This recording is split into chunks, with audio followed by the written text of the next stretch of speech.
నమస్కారం అండి. చంద్రబాబు నాయుడు గారు సీఎంగా గెలవడం మా అందరికీ చాలా సంతోషంగా ఉంది. చంద్రబాబు నేను అనే మాట కోసం మేము 5 సంవత్సరాలుగా ఎదురు చూస్తున్నాము. ఆయన ముందుగానే పింఛను 3 నెలల నుంచి 3 నెలల ముందుగానే మీకు పెంచుతున్నానని చెప్పారు. నెలకు 1000 రూపాయలు చొప్పున పెంచి మీకు జూలైలో 7000 ఇస్తానని అన్నారు.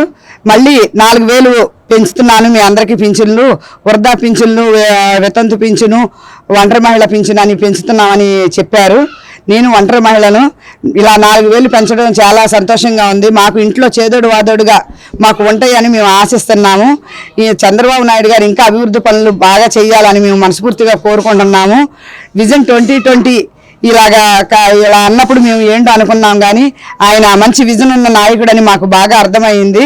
తెలంగాణని ఎంత అభివృద్ధి చేశారో ఆంధ్రప్రదేశ్ని కూడా అలాగే అభివృద్ధి చేస్తారని మేము గట్టిగా ఆశిస్తున్నామండి. ఇప్పుడు బాబు గారు వచ్చిన తర్వాత ఇప్పుడు రాష్ట్రం అంటే ఇప్పుడు అమరావతి అనేది బాగా డెవలప్ అవుతుందండి, చేసి చూపిస్తారు. కానీ జగన్మోహన్ రెడ్డి ఉన్నప్పుడు ఆయన 3000 పెంచడానికి మీరు చాలా అప్పులు చేయాల్సి వచ్చింది అన్నాడు. ఇప్పుడు ఆయన 4000 చేస్తారు. డబ్బులు ఎట్లా ఇస్తారని చెప్పేసి అనుకుంటున్నాను. ఎట్లా ఇస్తారు అంటే ఆయనకి అన్నీ తెలుసు. ఎలా సర్దుబాట్లు చెయ్యాలో అన్ని సీనియర్ నాయకులు. ఆయన ఆల్రెడీ ఇంత క్రితం 3 సార్లు సీఎంగా చేసిన ఆయనకి అనుభవం ఉన్నవాడు. కంపెనీలు వస్తాయి, ఐటీ కంపెనీలు వస్తాయి, వీటన్నిటినీ సరిచేసి ఏదో రకంగా ఆయన ఇవ్వగల కెపాసిటీ ఉన్న నాయకుడు ఆయన. ఈయనకి లాగా సంవత్సరానికి 250, సంవత్సరానికి 250 పెంచుకుంటా 4 సంవత్సరాలు దాటేయడు. ఆయన ఒక్కసారి అనుకున్నాడు. ఇంతకుముందు 2000 పెంచారు, ఇప్పుడు ఒక్కసారి 1000 రూపాయలు పెంచారు.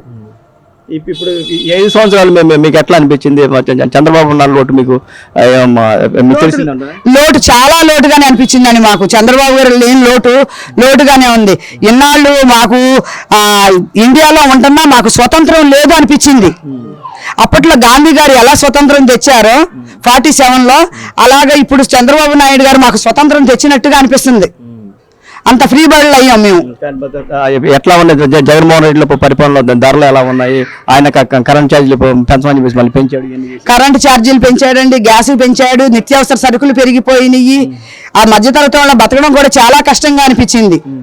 ఇప్పుడు మాత్రం కొంచెం ఈయన రావాలి, సరుకులు ఇవన్నీ రేట్లు తగ్గించాలి, మధ్యతరగతి వాళ్ళ బాధల సాధకులు తెలుసుకుని ఈయన ఒక మంచి ఇది చేస్తారని మేము ఆశిస్తున్నామండి.